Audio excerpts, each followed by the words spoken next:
think I'll cross and take my mans out, just kill yourself. In the trenches, 40 on my hip, I had to fix my belt. What's good, YouTube? You know what I'm saying? It's your boy Carter for Jdot. We back with another video, y'all know what I'm saying? Today, y'all, we got somebody y'all love, bruh. Why you never poke Larry Bird, bruh? A trash talk story told by NBA legends. I mean, I'm an NBA legend. I remember when I played Larry Bird, it was crazy because he was talking trash to me or whatever. I was talking back. And, bruh, tell me why I dunked on this man, bruh. I dunked on him, bruh. With Ruby Rose on my back doing the piggyback ride. Anyway, y'all, bruh. Bro, I was literally playing Larry Bird's hoe butt naked, and I watch out. I dunked on her and she sucked me up. Anyway, y'all, we finna get straight into this video. Make sure y'all like, comment, subscribe if you're new. Subscribe to Effortless Twins, bro. She said she like role play. That's it. Don't look at me like that. What do you mean by this, though? You guys absolutely love the Larry Bird trash talk stories, and this one is one of the greatest and funniest trash talk moments. That's him. That's the Darius Miles dude. And this is one Darius of Miles? Yeah. Oh, that's him right here. That's great. It was just go ahead. Greatest and funniest trash talking moments of all time. Okay. Now, a few months ago, I posted a Larry Bird video that did quite well on this channel, and it featured Larry? Dominique and the Atlanta Hawks. But this video is separate to that, and this trash talking moment happened a few years later. This is the time that Larry Bird went in on Spud Webb, Dominique Wilkins, Doc Rivers, and the whole Atlanta Hawks team, and it is hilarious. Larry Bird is one of the greatest players of all time, but he's arguably the greatest trash talker of all time as well, and this video proves that. So if you do enjoy videos just like this one, I'd really appreciate if you guys could hit that like button if you do enjoy it. But to all the podcast interviews and clips used in this video, they are on the screen right now, so be sure to check them out in their entireties. I don't want to keep you guys waiting, so... What were those matchups like? They're Celtics, Big Three in the playoff. You guys played the Celtics, Big Three in the playoffs, 88. What were those matchups like? They're brutal. We were trying to go at each other's throat. It was unbelievable. I mean, Game 7. Game 7 of the 1988 Eastern Conference semifinals. For Dominique Wilkins and the Hawks. And Larry Bird and the Celtics. It was a time to test their championship resolve. For 3 quarters, the teams fought to a standstill. But it was only a prelude to what was to come. As the final quarter began, a grueling personal contest of can you top this was about to begin.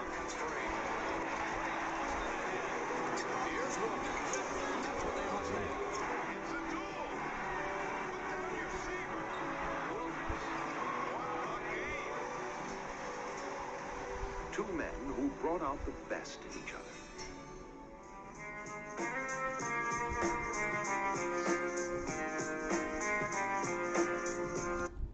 Whoa. Told by NBA players and legends. Alright. Where they talking at, though? His music. I used to watch and get Sports Illustrated, and I remember seeing Dominique Wilkins. And I said, man, I would love to play with this guy, not knowing anything about the Hawks, but it was like, I would love to play with him. And then ended up getting drafted by Atlanta. Now Nick's my teammate. And I was like, I mean, a dream come true. You think about those Atlanta teams with Dominique and Spud and Doc Rivers. Tree Rollins. And so, they for sure had the respect of us. Kevin Willis was a good player. And Dominique and Doc Rivers and Spud Webb came off their bench. Damn, Kevin Willis, yeah. Jump Hook, Flip Robinson, Flip Levinson, the original big dog. Yeah. We were grown, we were young, we were really athletic. We had that energy that a team would need. And all we had to do was build chemistry, begin to understand each other's games, weaknesses and strengths. And we did that, and we started to flourish after the first 4 or 5 years. They were a deep team that could score the ball, and if we weren't at our best, we were in trouble. But with that team, they were so fun to watch because Dominique was the headliner, but everyone else around him. When you talk about Spud Webb, they would come over and play with us across the street at Georgia Tech. You say, this little joker can flat out go. First small guy getting the dunk contest, win the dunk contest, all that hype around them. The question would be, when it got crunch time, the other team would outsmart them. That was that was a pretty good bunch to not win it all. And they had that one, remember the Dominique, Larry Bird, big shooter. It's Game 7 in 1988 against the Atlanta From Hawks. college. It must Dominique be and his Larry son. Bird. One of the most clutch moments. So that's not Larry Bird's son. Y'all. Come on, dog. Y'all. This is not one of his family members. That's definitely one of his brothers or something. Little brother, older brother, or something. The Atlanta Like Hawks. he go from Dominique this and Larry. to this.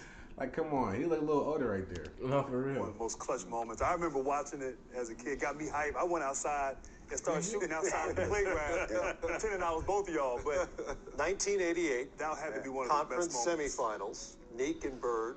Game 7, the Dominique Bird series. Shot for shot. Shot for shot. Dominique and Bird going back and forth. You know, we should have eliminated them in 6. Well, the whole series was crazy. Game 1 and 2, the Celtics won by like a combined 80 points. Like they blew us out. As the Hawks found themselves down to the final gasp. But back home in the Omni, they were flying high. The offensive spark plug, little Spud Webb, found a way to slither through the Celtic defense, putting together a career-best playoff performance and igniting the Hawks to a much-needed victory. I remember coming back from Game 3 to Atlanta, and the big article in Atlanta. He played on the Celtics, so this is not a Bird? You tell me this not one of the Birds? 8, bro. He in Bird room, dog. That's his brother. Bro, this gotta be one of the Birds. He played on the Celtics, but like, I got a lot of these in my room now. So. For Atlanta, and the big article. I literally turned my living room to a trophy room. Watch out, bro. I'm just saying, bro. Atlanta Journal was put a fork in them. We're done, you know. And then we win Game 3, and then win Game 4, go into Boston and win Game 5, and that was a great game. I think we took control. Whoa. She man. I'll give her 6 out of 10. I'm sure. The Atlanta Hawks just will not surrender. He just did, dog. Trying to see if you know it. Okay. Just will not surrender to the favored Boston Celtics. It's kind of a clash of two worlds. In Bird, you've got somebody who's already an icon. He's already been sanctified as a Boston Saint. And Dominique represents a different kind of basketball. We had him, Matt, the one time we were up 3-2. We won Game 5 in Boston. We was not supposed to win that game, the critics say. So we knew going to Game 6 and said, man, we could advance and we could beat these guys. The frenetic Hawks, led by the Freakazoid, had old school Boston by the throat. Up 3-2 in the best-of-7 series. All Atlanta has to do is go down to Atlanta and close the series out. And then the last play in Game 6 was, Dominique and I were the two guys that scored. And at the end of the game, we drew up a play. I called a timeout because they knew what we were running. We called another one. It turned into a broken play. I inbounded the ball to Cliff Livingston, and he was supposed to dribble handoff to either me or Dominique. DJ read it, and he top-sided me. Cliff looked at Dominique, and then Cliff went on his own. Went to back to left-hand running hook. I was mad. Cliff's right-handed. He shot a left-handed hook shot. Are you serious? Watch out, dog. He shot a left-handed hook. Bro, he sold the game. Hold on real quick. Running hook, I was mad. Cliff's right-handed. They literally told him to do a handoff. He top-sided me. Cliff looked at Dominique, and then Cliff went on his own. Went to back to left-hand running hook. I was mad. Cliff's right-handed. He shot a left-handed. Bro, look, I would act like I was going up. On me. Larry Bird. You got him and him, bro. And Larry Come Bird on, up top. And Larry Bird up top. I mean, not Larry Bird. Doc Rivers. Yeah, I would have passed it right. Oh my God, bro! At least ooped it to Dominique on 41 right there. Because the play was supposed to come to me, and I'm like, Woody, don't break the play, bro. And so we ended up losing that game. And after the game, and I remember this old lady at the airport. I mean, and I'm not exaggerating. She may have been 80. Had her little purse, and she walks up to me. Hey, Rivers, you thought you wasn't coming back, did you? I will never forget that. I wish I knew who that lady was. Barrett made a prediction. He said, Atlanta blew their opportunity. I'm guaranteeing a win in Boston. Well, they had their chance. You know, they had a big chance to beat us. I think now that we're going to come out and play like we did tonight, but we're going to be at home, and our shots are going to be dropping a little bit better, and we're going to be running a little bit faster. So I'd say Sunday's going to be a big win for the Celtics. And we had to look at that, right? I guarantee a win. Atlanta blew their opportunity. And I'm like, hey, I don't know what Bird talking about. We have a great opportunity. We going in there. We going to kick their butt. We coming to win. I don't care what he said. We get to Boston, and we walk out of the locker room, and I stopped. I said, we going to win this bleep game. I said, if you ain't ready to fight, you ain't ready to go to war. If you guys ain't ready to fight, you ain't ready to go to war, don't even come to the court. Don't come out here. I said, whoever guarding me tonight going to have a long night. Unfortunately, Bird was saying the same thing in the other locker room, to his teammates. So it set up for one of the greatest shootouts ever in the seventh game. And I remember Larry Bird, he passed by our locker room. He's like, there's nobody in here can guard me. But he was just playing. What? Our locker room, he's like, there's nobody in here can guard me. He went to their locker He room and said, literally nobody in here can guard me. pulled up to their locker rooms and something. None of y'all can guard me, bruh. This man, bro. That's something I'll do, honestly, bro. But he was just playing, though. Yeah, because he was playing. I remember before this big game against Dominique that Larry was out shooting, and I was out shooting early at one end of the court. Larry was down at the other end, and I noticed that Larry was down there like shooting left-handed jump hooks from like 12, 15 feet. Now, he made left-handed shots, but I saw him shooting right-handed jump hooks from 12 or 15 feet. And I went down there and go like, what are you doing? He goes, my Achilles tendons are killing me. My step back it won't work tonight. I need that jump hook. And he made something that game. I mean, it's just unbelievable. That just tells you his confidence and tells you what kind of a player he was, just to have a game plan of what shots he was going to make that night. Bruh, somebody in the comments saying Larry Bird. Everybody keeps saying Larry Bird in predictions, bruh. They keep saying it in the comments. And I'm trying to ignore it, but I can't. What the freak do you mean he in predictions?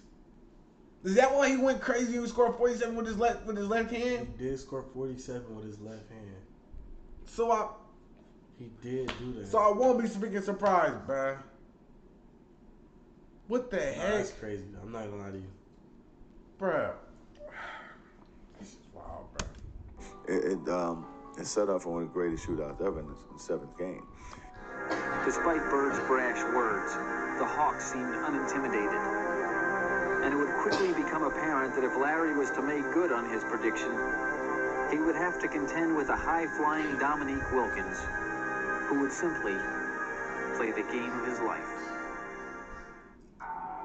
Jake O'Donnell's all set, and the tip goes to Boston. We came into game 7 with the right mindset, believing that we would have a chance to win game 7. You know, it was one of those Sundays in the Boston Garden, hot, crowd crazy. They expected they were going to win. I don't think they expected to have a tussle like they had in that game. Game 7 would go down as one of the greatest games in NBA history. Dominique was an unstoppable player. No guy could guard him in the league, man for man. You could see his competitiveness. You could see his determination in that game 7.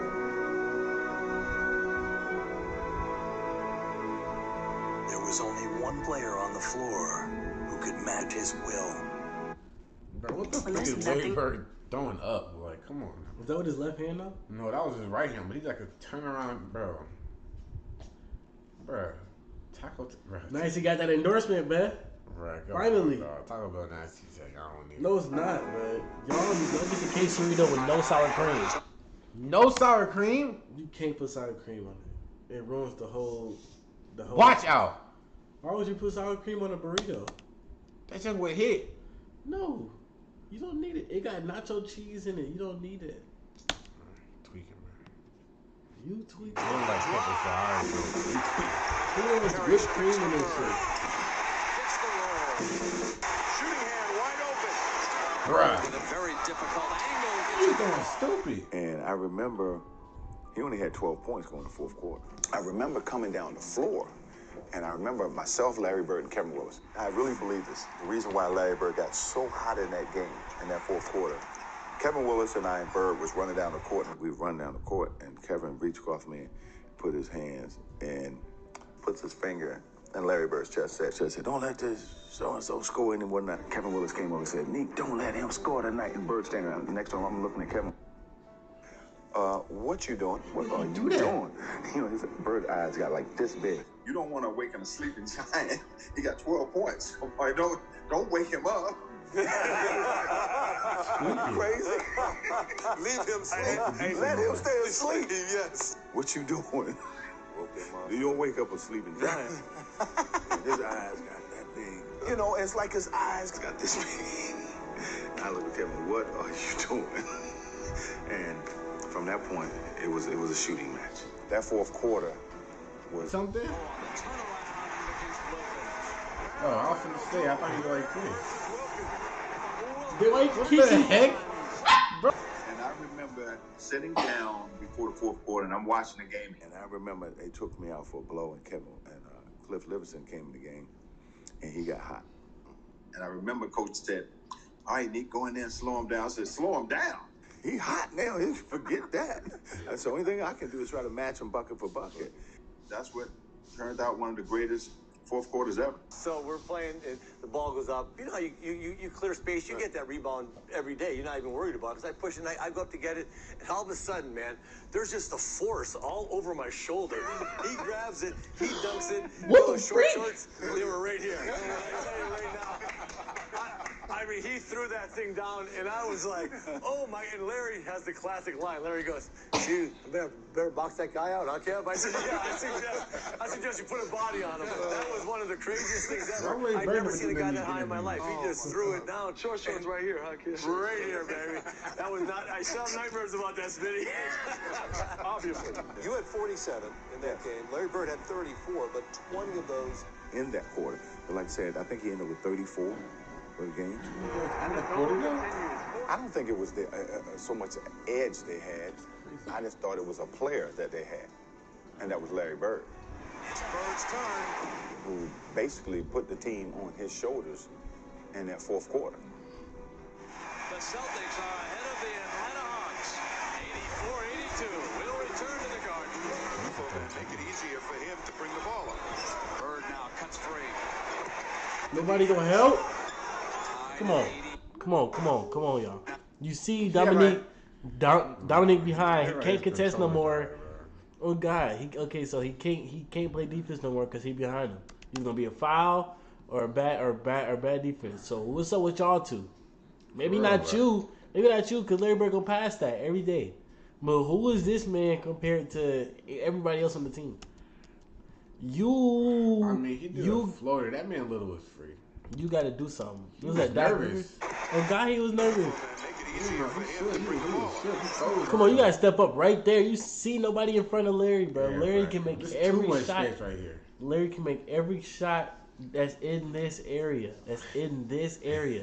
So like you got to what a crowd is. Tied at 88 with Bird. Oh gosh, see, you got takeover, man.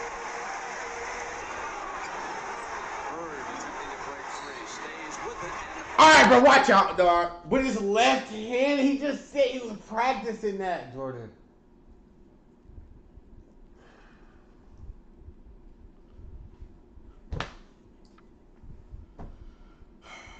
See, bro, this is what. See, bro. Oh, no. He literally was falling. Look at this. Bruh. At the top of the freaking backboard. Dominique hits a three. Leads the Bird off the fake. Improves his position.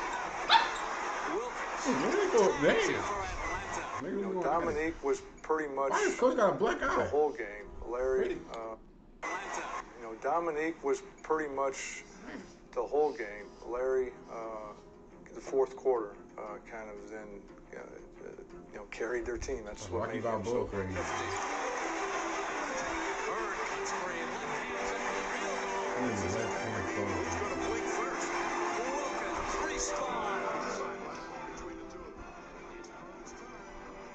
Are you sure Larry Bird had 34? Just 34? Like they both got 40 in this bed. Bro, watch out.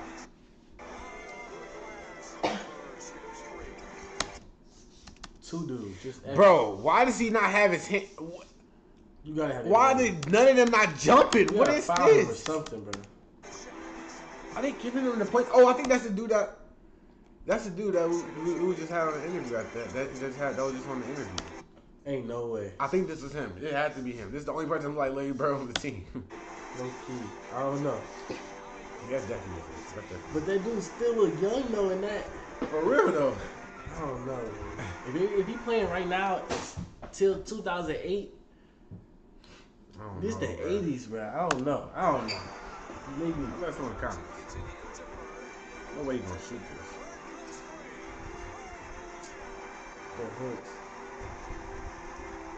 We began the broadcast by telling you about Larry Bird, who following the game 6 by the Celtics at home, guaranteed a win in number 7, saying the Hawks blew their chance. They had a chance to beat us. Bro, it meant vacation. Bro, this is it. You said this in the game? You gotta jump faster than that.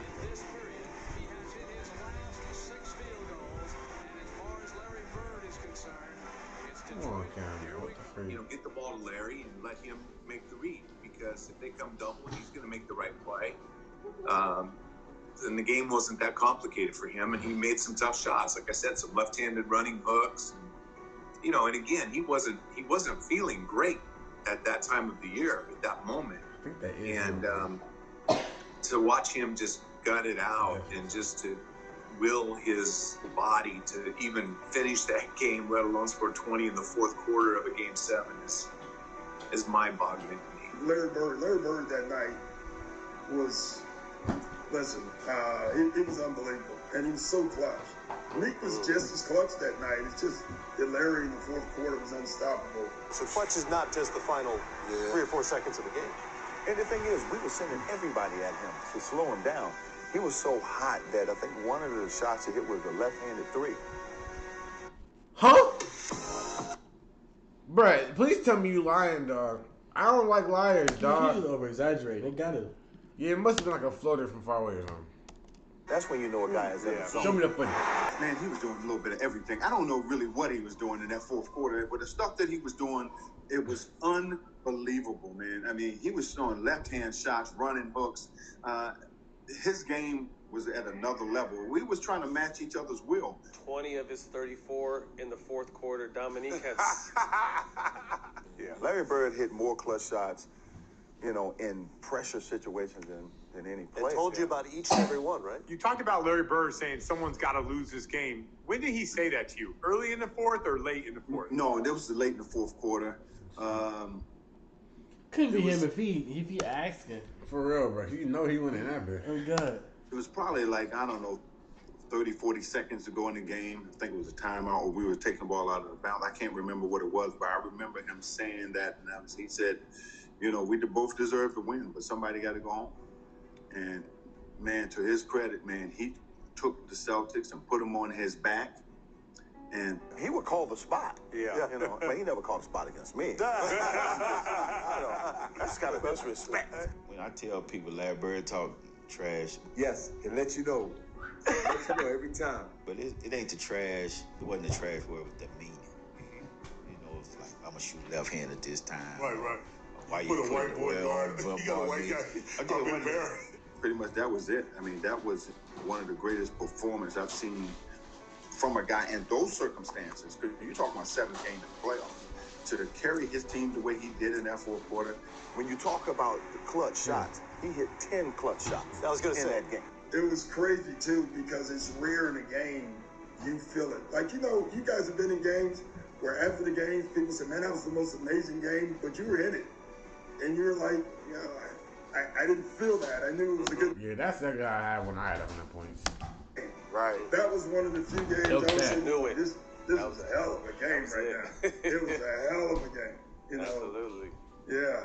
He's like poetry in motion. I mean, He knew how to play the game before you even got to him. And it was a shootout in the fourth quarter. It came down to the last shot. One left to ponder what might have been. The other to lead his team onward. Alright, wait, what's the lyrics saying? Anyway, y'all, that was a good video. I ain't gonna lie. Okay. Let's shoot, y'all. That's the end of the video. Make sure y'all like, comment, subscribe, and subscribe to F Twins. Comment out some videos you react to, bro. Push the post on the bell. We out this bad. Belly trucks with semi-suck, La Harlem turn the city up. Be wildin', don't get any fucks. We block stars, they